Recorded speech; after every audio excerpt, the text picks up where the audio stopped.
mic wasn't even on, so that's perfect.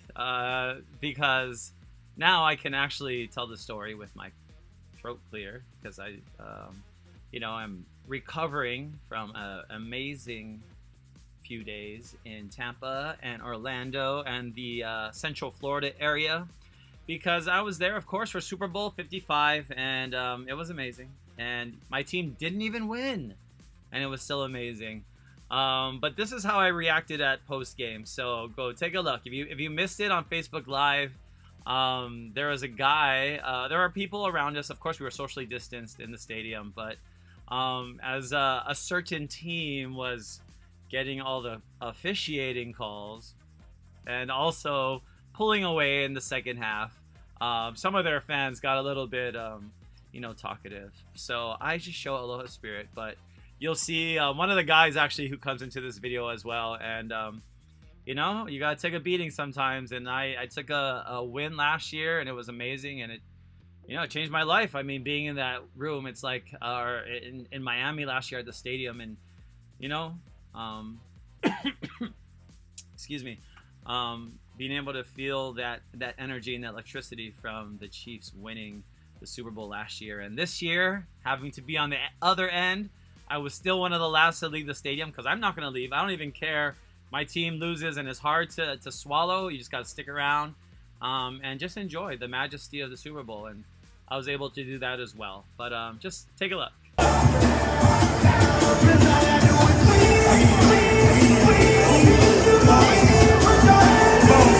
This year the confetti is black. And I caught this out of midair because I guess I have really great hand-eye coordination. But also, it's not the red and yellow that I had last year, I guess. But another game for the, am I gonna grab another one? Another game that, will go down in the record books as one that featured some great players. Whoa! Featured some great athletes, featured some crazy storylines. Of course, the first half was just got off kind of weird for the Chiefs, but the Buccaneers showed that they are the better team. They really did as the game went on. This is how a football season ends every time, right here with the confetti and with a team celebrating. Sometimes it's your team, sometimes it's not your team. But I just want to tell everybody, if you're from if you want to be in this game, come with Hawaii sports fans. My 6th Super Bowl, and it was obviously probably the hardest one for me personally, but hey, this is what happens sometimes.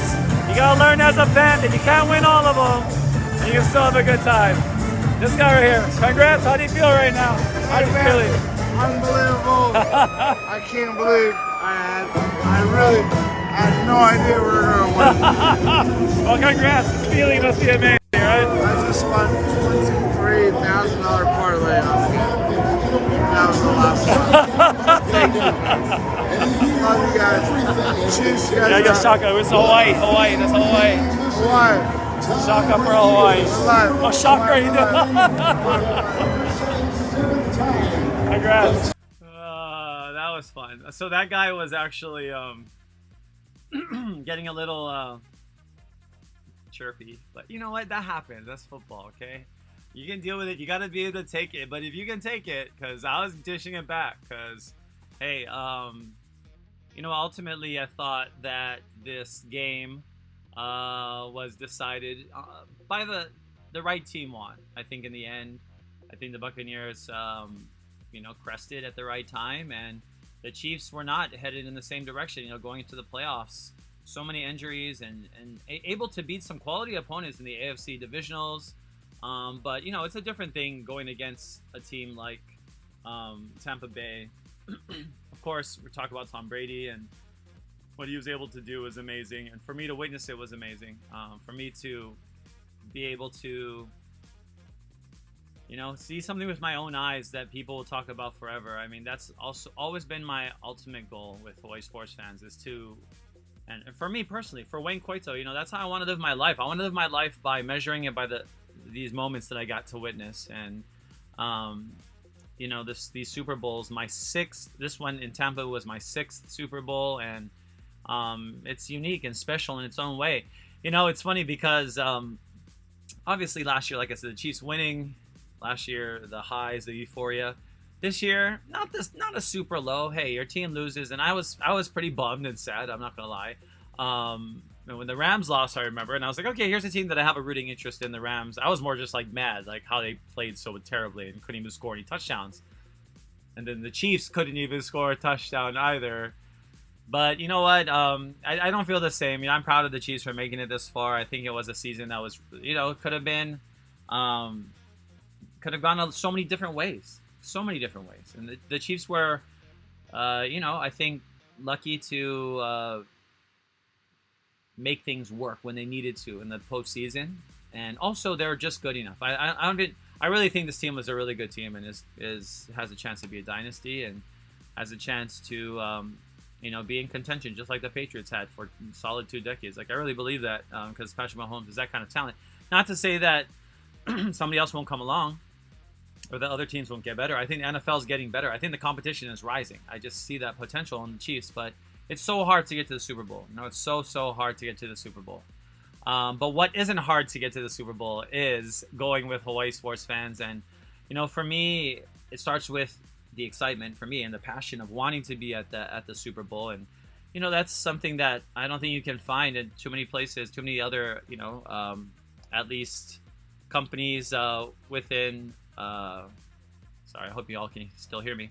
Some companies that, might be doing tours or something similar. I think a lot of them, especially the small mom and pop types like me, I'm neither a mom nor a pop, but I feel like, one of those neighborhood type companies that is just there to, provide a service to the community, but also provide a spark, a flair. And I think what I do and my perspective on going to games and this lifestyle that I have created for myself in a lot of ways is something that can be inspiring to a lot of people. And I've heard that as well from a lot of you. And going into the Super Bowl, like I never take any of those things for granted. And I never take walking into the Super Bowl for granted. I never take going to the Super Bowl for granted. Like it feels so good. And, doing it again on Sunday, going past the ticket booth and going through the security area and when I was a little kid, Brad is watching right now, so aloha, Bradley. He says you can go to Super Bowl and WrestleMania in SoFi next season. That's right. So we're going to talk about that, too, next year. The Super Bowl is in SoFi and Stadium here in Los Angeles. And it's going to be, another tremendous event. And it's going to be even bigger and even flashier because SoFi Stadium is, one of those places that has... already, before even having fans in it, has gained such a notoriety and a fame for being a really premier venue in the United States. So we're all very excited to get into it. Of course, like I said, here at Hawaii Sports Fans, we are already in the door, in the club section, right in the 7th row, right on the visiting team tunnel. We secured these seats several years ago, and I'm so excited because these are going to be the future of Hawaii sports fans. And the Rams next year in LA and the Chargers. The Chargers and the Rams. Can you imagine the Tampa Bay playing in the Super Bowl this year and next year Rams versus Chargers in LA in the stadium? I mean, wouldn't that be crazy? Not only does one team make it back, but both teams that play in. Hey, you never know. I mean, I can't put it past the NFL. Of course, for me personally, that would be a good matchup for me to see. The Chargers would have to overtake the Chiefs to get in, but I could see that happening too. The Chargers have a great quarterback, obviously, soon to be possibly elite talent and top 10 quarterback in the league very soon, and talent surrounding him, and a new stadium, and probably a lot of new fans and burgeoning fans. There's a guy in my building actually, or in this building that he is a Detroit Lions fan and a very big Detroit Lions fan. Knows a lot about the Detroit Lions. Was excited to have Jelani Tavai on this show and watch that. But I told him, you're in LA now, and the Chargers actually really need fans. He's like, oh, I was thinking about the Chargers. So, see, it's a second fan thing. A lot of people in Hawaii don't get it because we don't have any teams at all. But if you move to a certain part of the country, usually if you're living in a certain city, you start supporting, as the team in the town is the second team. So the Rams have kind of been like that for me, but the Chargers need a lot of those kind of second fan types too, because they're trying to build a fan base, and they want to fill up SoFi as well. 75,000 seats. You're going to have to get a bigger fan base compared to what they were doing in Carson last year, or the past couple of years. But yeah, I bet I could see that. That would be cool. That would be another notch in the NFL's belts of storylines if they're able to have that go as well. Oh, Cavey is a huge Detroit Lions. Yes, another huge Detroit Lions fan is Cavey Key as well. Yes, for indeed. So I'm surrounded by some Detroit Lions fans, actually. There's a few that I know, but that's an exciting team as well. I mean, I think Goff has some traction. If Goff stays there in Detroit, I think he can pull things off. I like Goff. Everybody says that though. They talk about how they like Goff because he really is. He's a really cool guy. But I think if he continues to develop in the right way and in the right system, who knows? And Detroit has some juicy draft picks to also bulk up the roster. So we'll see what happens. But yeah, Cavey says it's crazy. My boy Matthew Stafford right here in LA, and that's what my neighbor said as well. So it's going to be exciting. The NFL is always exciting. The storylines are always there. And this year, obviously the biggest storyline was Tom Brady versus Mahomes, but also Tom Brady versus time and Tom Brady versus history. And he keeps setting precedents, and it's amazing. And I will reserve comment on the Tom officiating thing because I don't know if, we know that in every sport, that we know that for LeBron, we know for certain athletes, certainly not Serena for some reason, which is always bothers me the most, is Serena in fact gets over officiated, over judged. She is one of the great athletes of the world, no doubt. But LeBron, take a few steps, Harden, Giannis, Tom, yeah, for sure. And the Super Bowl had some egregious, in my opinion, calls. And sitting there in the stadium, it was hard to muster. It was hard to swallow. And I think that the game was the complexion of the game was changed a lot. Excuse me, by those calls. But at the same time, it was glaring holes for Kansas City on the line. And I was there in Kansas City when Eric Fisher went down, and when Mahomes lost another one of his big boys in front of him to protect him, and that's that's not easy. It's not easy for anybody to be able to overcome that kind of any team to be able to overcome those kinds of injuries. Both tackles, the center. You already have a guard that's didn't even that opted out of the season because he's a doctor, which is amazing as well. And I so salute Laurent Duvernay-Tardif of Quebec, Canada. He is fighting on the front lines for COVID, and I think that's really awesome as well. Sean says Stafford is only 8 months older than Wilson. Yeah, that's true. Yeah, that's true. And I think the future is bright for a lot of the NFL in general. And I'm an NFL fan first, right? So you see in that clip, me after the game. I mean, that's me. The raw emotion is gonna come out. Obviously, I'm holding it in. It's hard to sit in that stands. It's hard to see your team not only lose, but not even, really be in it in the fourth quarter. By that time, the game was kind of even out of hand, and, there's a lot that went wrong. But ultimately, I think the Chiefs were peaking at the Bucs were peaking at the right time. The injuries were happening, which injuries are a part of football and a part of the game, and they happened at the right time, if you can say, for the Bucs. I mean, getting Vita Vea, somebody like that, back at the end. Well, on the other hand, the Chiefs lose one of their best offensive linemen, hands down, Eric Fisher. So, it's one of those things. You can't make excuses, but you can still appreciate the moment. And it was great to be in that stadium. And I really, like I said, it's worth all of the sacrifice, the anxiety, the pressure that I put on myself to get into that game. I think about it so much and how much I want to be there. And that's why Super Bowl 56, I just want to just get going already and we're 365-ish, who knows? Something like that. Yeah, I'm pretty sure it's February. Of course, I should know this. I should know exactly how many days away. It's about a year. But, right now, I'm a little fuzzy because I am just trying to recover from this whole football season, not just the Super Bowl weekend, but the playoffs and, you know, the whole season in general. You know, this is finally a break for me, actually. I wouldn't want to say break, but this is a good time because in the industry that I work in as an actor, this is when a lot of things are happening. So I've been able to audition a lot in the last couple of weeks. So hopefully I'll be working on something else so I can work to get back out there in the stands, and that we will be in the stands. And that's something what obviously is a major matter of discussion, which is, you know, whether fans will even be in the stands next year. And you know, I still to this moment I believe that there will be at least partial capacity, but I think there is a chance to have full capacity with everyone vaccinated and with proof of vaccination.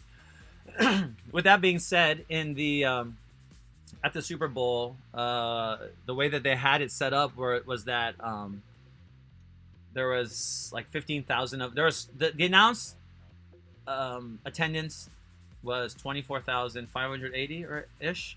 So they said at first 22,000, and they added a lot more people. But in any case, they're the non-vaccinated people, or you don't even know, maybe not all of us are non-vaccinated, but the people that were not the workers or the frontline workers that were invited, they were sitting like closer to us, and they all had N95 masks on, and they had like lanyards on, like gold lanyards that designated them as like those frontline workers, and then they kind of sat close to us too. So like there's a woman like right behind me, like her knee was touching my knee, and at first I was like, how come they're letting somebody so close to me? Because they're supposed to be like distanced, but that lady was a frontline worker, and still beaming from her Miley Cyrus concert that nobody else was invited to, but the frontline workers. But while they were doing Miley Cyrus, I was getting my picture with the trophy, and both AFC and NFC championship trophies as well as the Lombardi trophy, as obviously. But just another great event, and I'm just still, you know, recovering, but also processing, because so much stimuli so fast. And I'm somebody that I tell people, the thing about me, going so fast, that I'm super curious for some reason. For one thing, and I want to know about everything, and I want to experience everything. So, but especially when I have a lot of stimuli, like at the Super Bowl, I'm even more, you know, extra taking everything in, but trying to process things, and it's kind of hard. So when I'm watching that video with you guys, watching the video of me after the game, I'm like reliving that over again, because in that moment, I'm kind of on autopilot. I'm kind of like just experiencing all of the feels, all of the pyros, all of the energy, all of the synergy. And you know, it takes a while when you go up there and you feel all the energy, and to come back down again. But coming back down is also nice too, because you just appreciate everything, and I appreciate so much of what I've been able to do in the last several days in Florida. Sean says the hurt lineman was huge for Casey. Yeah, huge. Bucks were a home wild card team. Crazy, yeah, crazy, right? And Sean says he's less than 2 weeks away from his second shot, and I'm sure he means his vaccine, which is awesome. And I think that's going to be a prerequisite. In my opinion, I think the vaccine is what's going to be what's going to get people into the stadium next year, because just seeing how the NFL was situating people like closer to each other if you're vaccinated, I think they know that's the best way of being able to squeeze as many people as they can into the stadium. And if everybody's vaccinated, and of course we're going to be wearing masks. We're going to be wearing masks probably for another several years, but next year, I mean, if we have to be vaccinated and wear masks, I'm in. You know, let me know who there would be opposed to being vaccinated and going into the stadium. If going to a game meant you had to be vaccinated, would you go? I know some of you are watching. And maybe if you're watching this on replay, I'll go back and check the comments. But for those that are live, at least, I can get back to you. But for those of you that aren't live or listening on podcasts on the Hawaii Sports Fans channel, on iHeartRadio or Apple Podcasts or Spotify or Google or Podbean or Pandora playlists even. I know, I'm trying to get all of those in there. Think about it. If that is what is expected for you to be able to get into a game next year, are you willing to do that, to be vaccinated? And I would hope the answer is yes, personally. There was a person outside of the stadium holding a "Don't get vaccinated" sign, but there's always people holding signs. But I was like, not. This is literally the only way that people will be able to get into the stadium is to get vaccinated. So, I think that's going to be a requirement for getting into games next year, and I think the NFL is already prepared to enforce that policy. But in any case, this year I was still able to go to 2 playoff games, go to Kansas City for the Browns game, and go back to Kansas City again the following week for the Bills game. Excuse me. And it was amazing for me as a fan just to be in there and to feel that moment. And even in COVID, even if there were much less fans and I wasn't getting the quintessential Arrowhead feel for the game, because people are like, Arrowhead, one of the loudest stadiums right up there, Arrowhead and CenturyLink, the loudest stadiums in the NFL. I don't know. I kind of like when there's less people. I'm gonna be honest. I like when nobody's like telling me to move, or I don't have to keep moving for somebody to go out of the aisle. Like, I love that, honestly. It is kind of a luxury to be in a game when there's less people. I will say that. Do I miss that it gets super, super loud? Yes. It could have been even louder in Tampa, but it was loud enough. I mean, it was still pretty loud. It was super in the stands. Obviously, the game was in Tampa, so there's probably like 95%. It seemed like Tampa Bay fans, like that much of a disparity, like 90-10 at the highest. So. I put myself out there in that den of wolves, people, okay, in my Kansas City gear. But now most people are pretty cool for the most part. And, like for me, I'm just there to have fun. I just want to experience life, and I want to do it in a way that is, joyful, in a way that is not stressful, in a way that is collaborative with other people. And, going out into the stands, that's what it is. You're high-fiving or something. You're doing a lot less of that during COVID, but you can still interact with other people. You can still give stink eye and trade any kind words, but that's not me. Okay, I'm a good guy. Okay, I don't say anything at all, for the most part. But no, I mean, when I get provoked, I guess sometimes. But the guy actually in that video, he was like making all kind of comments. So I was like, okay, whatever. But whatever he wants. So I just gotta shake hands and be like, hey, you want congrats and enjoy. I mean, I know what that feeling's like. I know what that feeling's like to be able to win a Super Bowl, and it's amazing. I know Sean knows what that feeling's like as a Seahawks fan, and winning one is amazing. And getting back to another one is amazing as well. Sean knows what that's like as a Seahawks fan as well, and losing again. I mean, Seahawks, and I know that there was that one meme, but the similarities between Mahomes and Russell Wilson. And yeah, I mean, there are similarities. It's so hard to get back, and you never know when you're going to get back to the Super Bowl. You can never take it for granted. And I went 30 years watching the Kansas City Chiefs before they even got into the Super Bowl. And then I got to see them do it again. So I don't take that for granted at all. I don't take it for granted at all. I thought it was a really just excellent moment to be there, to be a part of Chiefs Kingdom in the game. And, there aren't too many people like me that have probably been to all 3 of the Chiefs games this year in attendance. And so that's pretty cool, too. So that's the kind of stuff that I like to do. Sean says, pandemic can't even stop this guy. Who, me? Yeah, unreal, Mahalos. I mean, yeah, you remember, I was like crying because the season I thought was kaput before the year started. And, with college football and the way that it went, and, UH still having a great season, but also the season being kind of weird and funky, right? We had a lot of stops and starts, at least for the rest of college football. At UH, we did pretty well, right? We played all of our games. But, because of that, because the NFL, they knew it was their responsibility to keep going, because they don't stop, right? The NFL does not stop, right? They're like, no, we're going to do our draft on this day. We're going to do this on that day. They are not about stopping, right? They're about keeping all their dates. And that's what they said even going after this Super Bowl, right? They're like, no, we plan on doing like the draft on this day. We plan on, keeping our NFL schedule, because that's what they expect at that level, and college did pretty well for the major colleges that had money, maybe, but even they, even Clemson couldn't escape their quarterback getting COVID. So, everybody, in college, it was just such a crapshoot for a lot of these teams, but in the NFL, everybody got to play all their games. And, that's the power of having a league like this, because when the college game is down, more people are tuning into this. And for me, it definitely brought me closer. Obviously, I was very engaged with UH football. Go and look at all of I was covering it as a media. I was covering as a fan in the stands. I was there in the stands. I was not getting credentialed. I was getting credentialed, so I had a busy year in college as well. But football and the NFL level, because of their consistency, because of even when things messed up and they had to play games on every single day of the week, that was pretty cool, right? Having a Wednesday game, a Tuesday game, like even when they messed up, I was like, oh, that's kind of cool. I watched a game on Wednesday. And that's just the thing about the NFL.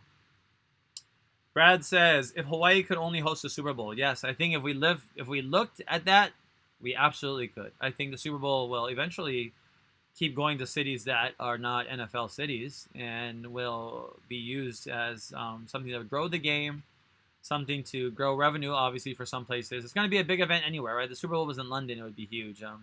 Super Bowl was in Mexico City, but Super Bowl in Hawaii, if we have the facility, if we have the commitment at the government level, and we formed that relationship with the NFL and Commissioner Roger Goodell, I think Hawaii could. I just don't know if we have the facility for it now.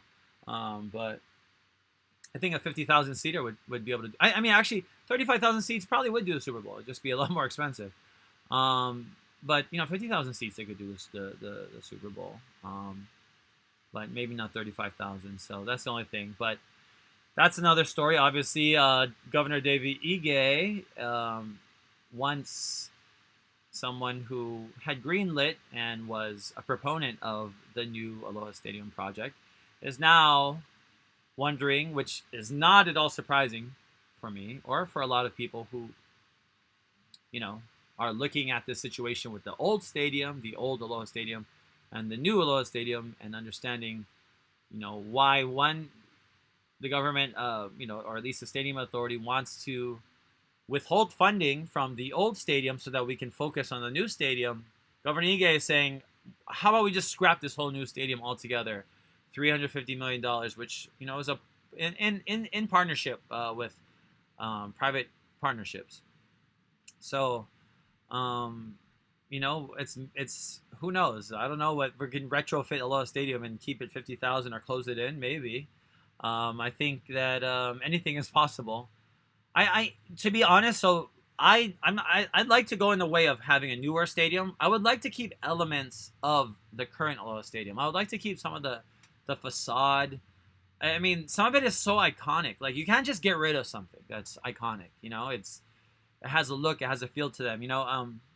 Some of those old baseball, football fields like Ebbets Field, or those Triangle Park, or whatever that the NFL or Major League Baseball played in the early 18th century, or at least in the early 20th century. These places.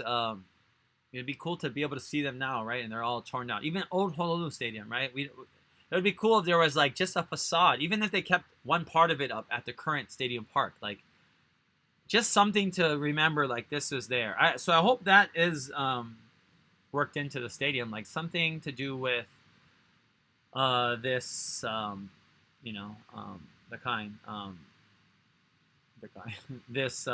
this new project will hopefully also have bigger events in mind like that. But 35,000 seats might not cut it too for big events. So that's a good question, Brad, because not only the Super Bowl, Hawaii should be in running for the neutral game, which a lot of teams, every team is going to have.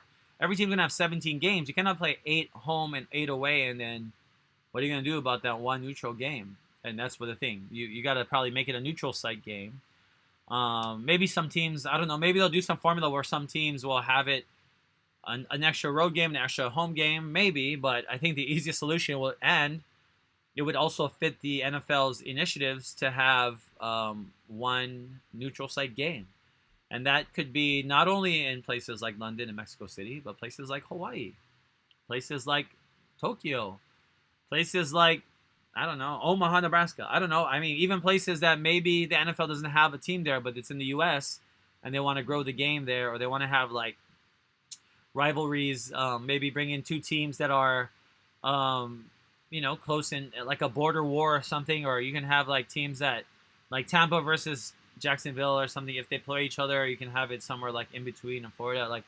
You could do something, creative with that 17th game. But what I would hope is that 17th game, that neutral site game, that Hawaii would be thought of as a prospective site, because yes, you can grow the game here.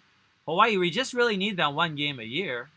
Everybody is whatever. We got our teams, right? Everybody's got their teams. Some of us have 2 teams, right? But most of us, have been following teams for decades, like I have. I'm following the Chiefs since 1989, so for a long time. And then coming to LA, I was like, okay, SoFi, I'll follow this really bad Rams team who got pretty good and is even better next year. So I'm excited about that as well. I don't know about Hawaii adding another NFL franchise. Probably not going to happen. But, hey, if they get at least one game a year, it could be like Seahawks versus Rams or, anything. Any game, like, could be a divisional game. Maybe not the divisional games. I guess it wouldn't be divisional games. But I don't even know how they're going to do that extra game. Like, who are they going to play? Because usually, right now, it's set up in a way where not only are you playing the people in your division, but you're playing, either the opposite conference. So, like this year, the NFC West played the NFC East, right? The Rams beat everybody in the NFC East, and the AFC East. So they also had to play Buffalo and Miami, and the Rams lost to the Jets. So that's what happens. There's like a pattern, right? There's everything is even. Not to say that we can't add. Not to say we can't add a 17th game. Not to say we can't add a 51st state and add another star to the flag.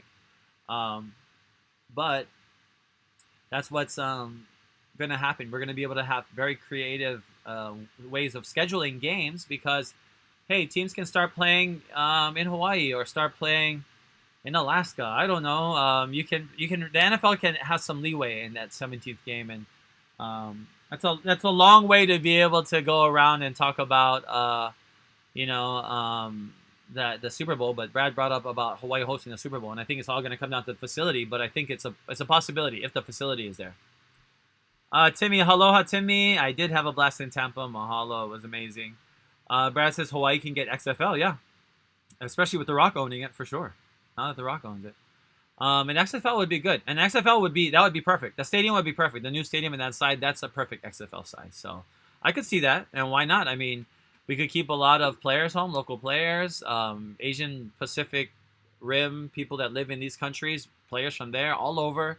And I think it would grow the game, especially the non-NFL season if you have it in the spring. And of course, especially The Rock is now behind the XFL, which he is. So that'll be great. But the Super Bowl itself. So when you walked in, they gave you this packet, and it's a personal protection pack. And it has face mask, antibacterial wipes, hand sanitizer, and earplugs. And actually, I never even opened mine because I was like, no, I'm not even using mine because I had all those things already. So should I keep it closed? Should I keep it sealed forever? Maybe I should. So anyways, that they gave us this.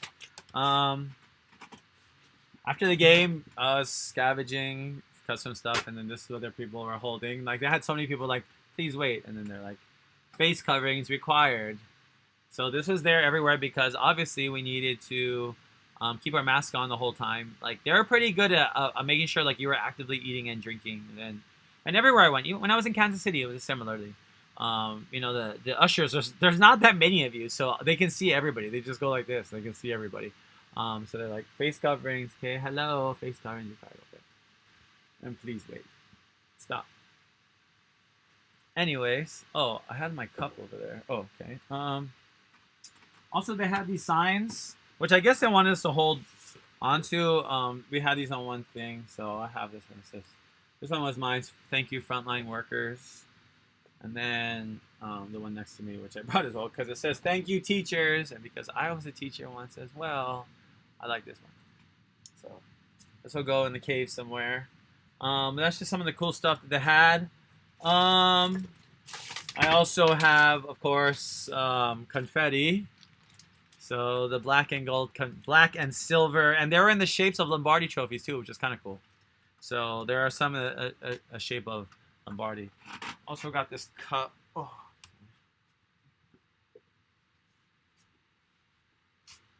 Okay. Oh. Okay. This is also the commemorative cup, soda cup. So I got one because it was, whatever. But it was like free refills. It was $15, which is like, it's a Super Bowl, but you could refill as many times as you wanted to, and they actually would give you another cup. So my friends in Tampa got to have, because they're Buccaneer fans, I got them a lot of stuff, and they actually, I got to stay with them when I was there, so I hooked them up with some good stuff, but also tried to get what I could, but it was so hard because, you know, it's really hard to get confetti. It's falling from the sky, and then like it's hard to pick up off the ground, and it's not like bunchy. It's like everywhere, so it's really difficult to get confetti. Let me tell you that. But if you saw, I also caught one because, you know, my hand-eye coordination and dexterity and stuff, and prestidigitation. I'm just kidding, but seriously, I mean, it's crazy to get confetti because it's just like falling, but it's so beautiful, and it feels like standing in snow, and it's like NFL snow, and it's the end of the year snow, and it's nothing like it. You're just sitting in that moment. So 54, 55 for me. Obviously, I'll never forget the joy and euphoria of the wait being over, for one thing, for me. 30 years as a Chiefs fan and seeing them win the Super Bowl, and then the following year getting to go back to the Super Bowl, but this time being on the other end. It's hard, but I remember 52 when the Eagles won. I always talk about that moment, being in there when Fly Eagles Fly and all the Eagles fans were singing. I still get chicken skin. I mean, that was a great moment, and those are the moments that are worth it of being in that building, because it's the end. It's finally over. All 32 teams comes down to one.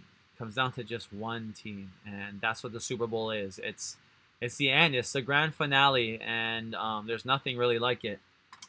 Sean says, I'll be an XFL season ticket holder. Sean says, I want confetti. I know you want confetti. We'll see about what my confetti. I already take all kind of confetti orders, but Sean knows I owe him confetti already from last year, so he's already getting Kansas City confetti. No, it was crazy because I was on the opposite side. Last year it was cool because I was on the confetti side, so I got to feel it, and I was a little bit lower. This time I was in 200 level, which was pretty nice too. As you can see in the photo next to me, that was my view. Basically, I was right above that, which is pretty cool, a good view to have. And Brad says, what do you think about the streak of the Super Bowl? Would you ever jump on the field? Well, I would never jump on the field of a Super Bowl. Hell no, because well, maybe a guy who is trying. Okay, so you guys heard about the streaker. I don't know how much they showed on TV. Obviously, I saw the entire thing in front of my eyes and I posted it on the Hawaii Sports Fans and my personal story, Facebook and Instagram story. But I saw another meme. So who can trust this meme? About that guy placing a prop bet, saying that someone be putting money on whether the Super Bowl would have a streaker. So he put money, and if that happens, he can pay out. So, hey, why not just be the streaker? So that's what the guy did, apparently, which would be brilliant if he did it, and he got out of jail for only $1,000, so that'd be great. For me, no, I don't need to go to that length to get on the field. I think there's many other ways that I could get on the field. But I also wouldn't want the ramifications of not being able to come back, probably for, I don't know, I doubt they would like ban him for life. He's probably never going back to another Super Bowl. But for me, I'm planning on going to Super Bowls for the rest of my life, never stopping. So I need to make sure that I never get any kind of lifetime ban or anything. So probably not. But, those are the kind of little goodies there that they gave out before the game. Like I said, there was an area in Tampa. I'll just talk about Tampa. The host city is always a fun place because depending on how the city is laid out, the major events, which are like the Super Bowl experience and NFL experience, and this year, all of the events were outdoors. So usually one's in the convention center and there's a park nearby. But because of COVID, they had everything outdoors and they didn't charge, which is usually like $40. So it was free this year, which is kind of nice. So, a lot of residents taking advantage of it. It's COVID, it's Florida, so they at least enforce mask wearing, and everything is outdoors. I think that makes a huge difference being outdoors, and for the most part you're able to distance, and it's a huge waterfront, and they had a lot of area around it to be able to set up all of the activities and all of the concession stands, and just really make a fun pregame atmosphere. And that's a part of Super Bowl, right? When Super Bowl week starts, usually the week prior, if you're in that city, or if you can get to that city, you should go because that's when it's the emptiest, right? Because as it gets closer to the game, more people are coming to the city. But Saturday, I didn't get to Tampa till Saturday because I was in Orlando earlier, and I went to a Magic game on Friday night. I got to go to NBA game, and that's usually what we do. It's in NBA season every time we have the Super Bowl, so wherever the closest NBA game is into town, like when my first Super Bowl, 49 in Phoenix, I got to go to Suns game. Actually, that was the coolest thing too. At 49, me and my friend Scotty, we went there earlier, and we got into the Bud Light party, which was this crazy party, and like Nicki Minaj came out. It was crazy. Like we got invited in, and it was like a gimmick. It was on It was like a commercial. Like if you guys remember a campaign, and it was insane. It was like free Bud Light products, and like crazy booths and singing, and it was crazy. It was insane. So I don't know if they're gonna have those days again, because it seems like the parties are getting lighter and lighter from those days. Excuse me, but also because you know, okay, Sean, I'll give you some, Sean. No worries, but I get you. You know, I think like this, you know, for the game at least. Sorry, I kind of got a little bit off track, but you know, this game has been one of those things that is going to be could be a economic boom for a city, or could, you know, make a city, and it's not long enough for like the city is going to like gain a lot of money, but hey, you know, I know this game is going to want a lot of tourists and people to come to the city. That's why LA, I think, is really excited about this. I'm wondering what the public transportation is before the Olympics, which is LA is supposed to host in 2028. There's supposed to be a lot of new transportation, like underground subways being built in LA even. Yeah. But anyways, that was about that. Oh yeah, and I was talking about the Magic game. I went to the NBA game, and it was super fun, and that was cool. That was a COVID NBA game. It was so quiet. It was so weird. It was weird, but that was a little bit weirder because you kind of need more people in a big arena like that. Like it's hard to make a lot of noise. But still, people were making. Everybody got on their feet. They played like, you know, people would clap and they would play music. So they did give atmosphere at least. So that was nice. But definitely a different thing when you don't have as many fans and ones like that. Sean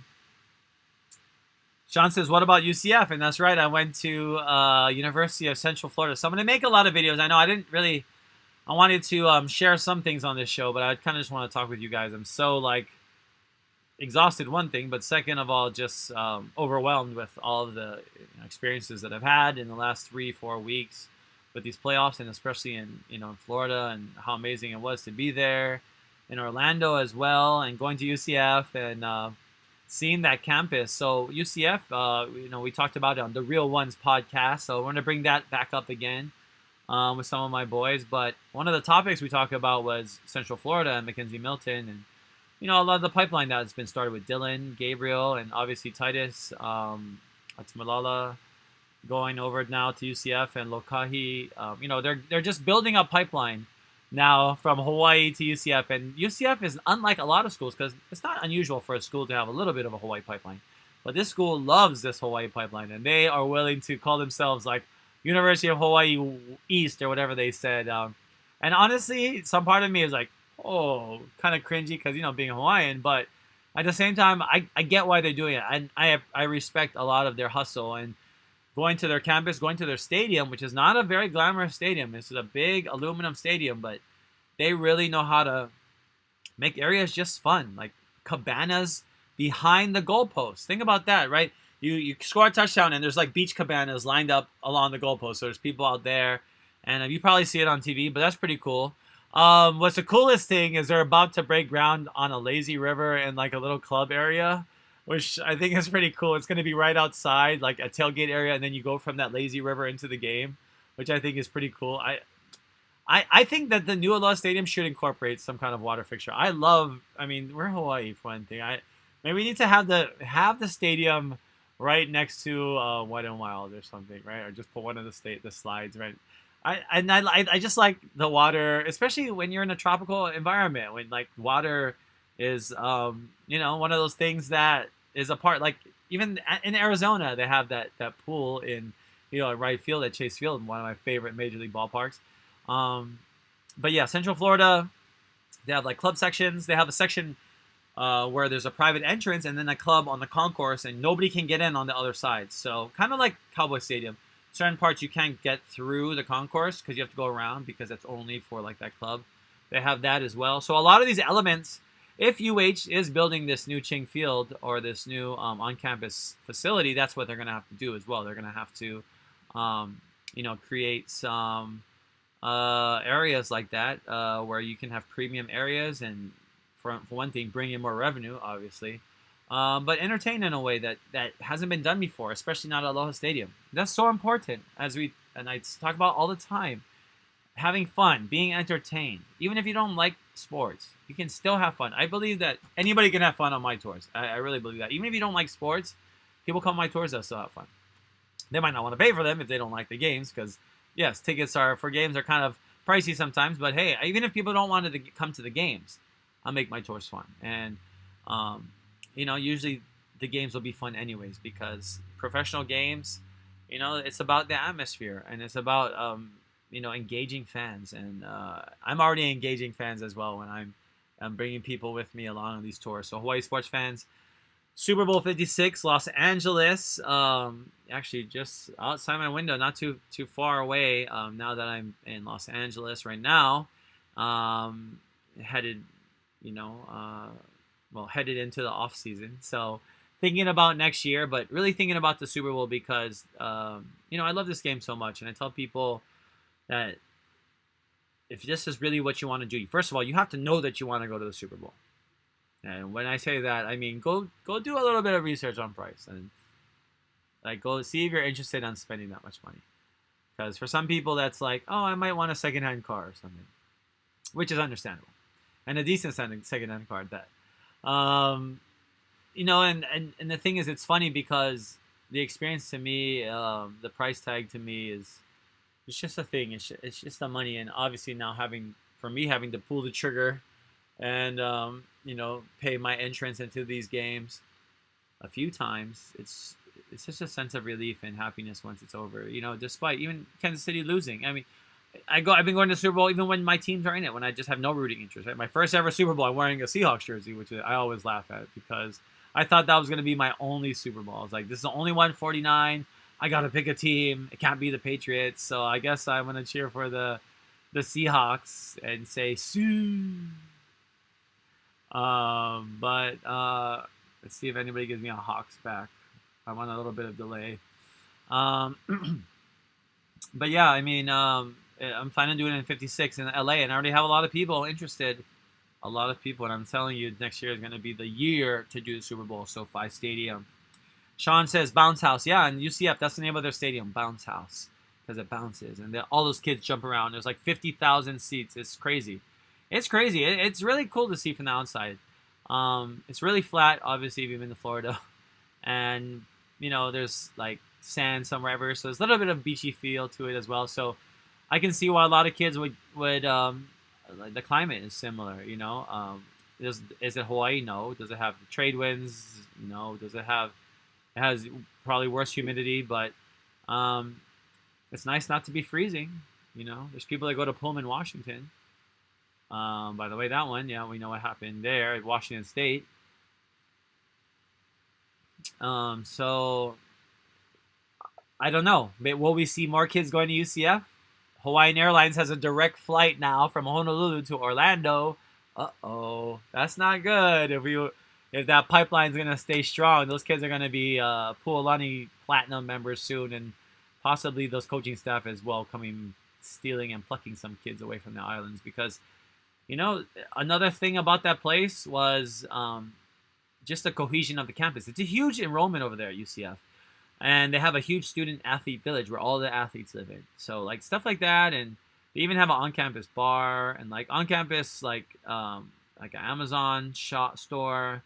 And, different shops and stuff. It's cool. I get it, It's not right in Orlando. It's, actually a little bit outside of Orlando, 20 minutes outside of the city of Orlando. So it's not it's kind of more of a suburban outskirts of Orlando. But there are so many toll roads. That's the thing people in Hawaii don't realize about the mainland, particularly certain places like Florida and the East Coast. A lot of toll highways, and you got to pay tolls. You got to pay all kinds of tolls when you're out there. But I had to pay a toll to go all the way out there, too, to Central Florida. And it wasn't even, all the way out there. It was just, it was still, $250 of tolls. I had to keep stopping. That was crazy. Sean says, Hawks, Seahawks. Brad says, any new HI sports fans merchandise in the works? A Super Bowl collection line. Ooh, that's a good idea. No, I'm thinking there are some things on the front. I'm gonna actually be debuting some of my own threads, HI sports fans. So I'm just in the market, thinking about what I want to do and be different as well. But this year was just so fun as well. Starting, like I said, for me, Orlando, going to visit UCF, going to get boba and bao. And by the way, like a lot of it, for me, I'm always eating local. I'm always looking into, ethnic foods because that's my favorite. And Orlando has everything. Florida in general is very diverse now, and more than before. I mean, it's been very diverse, but it's even more diverse. I mean, there are like Lao and freaking Laotian and Thai, obviously Thai restaurants, but Cambodian. I mean, I was saying everything. Obviously Vietnamese, my peeps. But I got some good boba over there. It was Taiwanese, straight from Taiwan. It's like pu'er tea too. I mean, like I'm thinking, wow. And so that's a cool thing.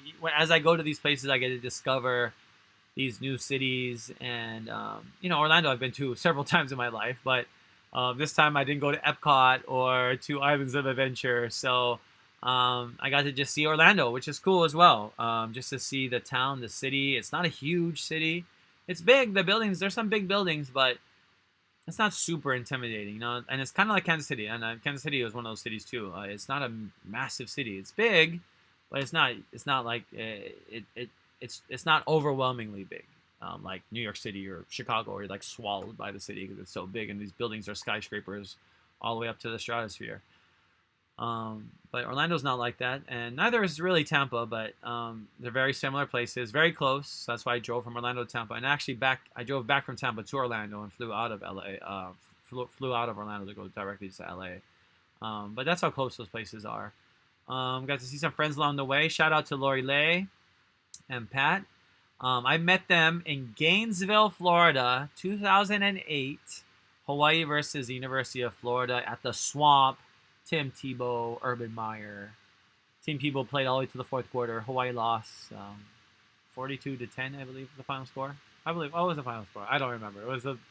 We did lose, shockingly, and I think Florida was ranked number 1 that day. But look at these people that I met. It was amazing to meet these people, and they became like ohana really fast. And I got to see them again in 2009, and friends with them over social media, but. So great to connect once again. 12 years since 2021. It's been since 2009, and a lot of that starts with football, going to tailgates and being with people, especially in Hawaii. We have a connection with each other that is so beautiful and amazing, and I think something that is a good example for the rest of the country, for the rest of the world, how fans can act with each other. And in Hawaii, when we find other expats on the mainland or in other countries, we immediately connect, right, over pidgin or over cuisine or even just talking about Hawaii, right? We immediately connect, and we probably know somebody in common, right? That seems to be common. But that's the power when you're a Hawaii sports fan. People are drawn to you even more because of your love for the games and for sports, but also for the amazing perspective and light that people from Hawaii bring. And I think that shines through Hawaii sports fans and everything that I do and everything that I've done, with not only the tours, but also with, having, this podcast, and where you folks have been connecting, even more people are connecting in the comments or over social media or wherever, friending each other. One day we're going to be back in person. Some of us already are in person, but one day all of us will be back. Hopefully all protected from the virus, or the virus is gone. But when that day comes, it's going to be like an explosion. Everybody's going to be so happy and excited and eager to see each other. And we're definitely going to be able to appreciate all of these moments even more. And I can guarantee you that you're going to enjoy sports even more. I know for me, even going to these COVID games, I appreciate them even more. Right? It's like, hey, maybe I can't be with 50,000 other people in this stadium, but sometimes I don't really want to be around 50,000 other people. I'm good with the amount of people in the stadium. But at the same time, I really enjoy just the unique atmosphere that even this pandemic has given to this game, and how something I'm experiencing will never be experienced again.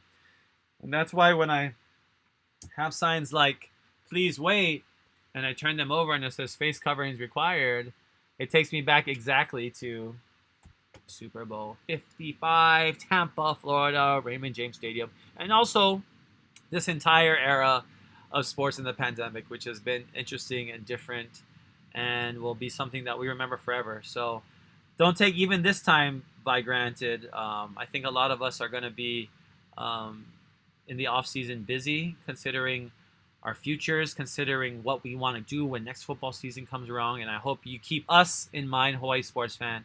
We're going to have a Super Bowl countdown. We're going to have Super Bowl updates throughout the year. I mean, I'm going to be on you guys. If you want to be going to the Super Bowl, you're going to be able to put down deposits early, because we're going to have a lot of people going to be interested in being at SoFi Stadium in Los Angeles next year. Mahalo Bradley, mahalo Sean. All those. Oh, Robert says, do they do food beer thing at BB game? Yes, they do food and beer. So they do at the basketball game, the NBA. They still have the other stuff open. So that was really cool, and they definitely try and give specials in the team store to get people to buy. So, you know, I went with Fuchsia, so of course she's a huge Magic fan, so she definitely bought a lot in the team store. But I got to get like these little cool little pin things that I'm gonna put on. Whoosh. He had a career high that night. Vucevic. So for the Orlando Magic. So I voted for him over Twitter for the NBA All-Star game.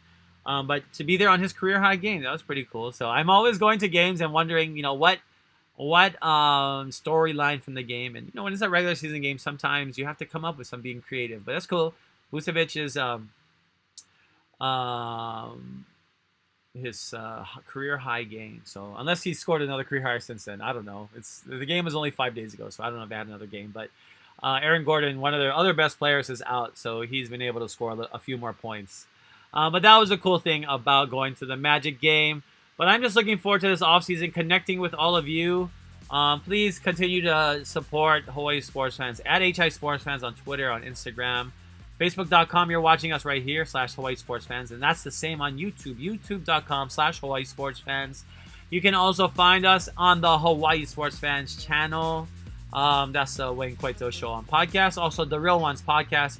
It's all going to be there on the Hawaii Sports Fans channel. I'm going to add more shows to that as well, because we're going to get really creative in this offseason. And we're going to take it to the next level. And, you know, that's what I'm about. Taking it to the very, very next level, because we're going all the way to the top. All right, guys. We'll see you next time. Aloha.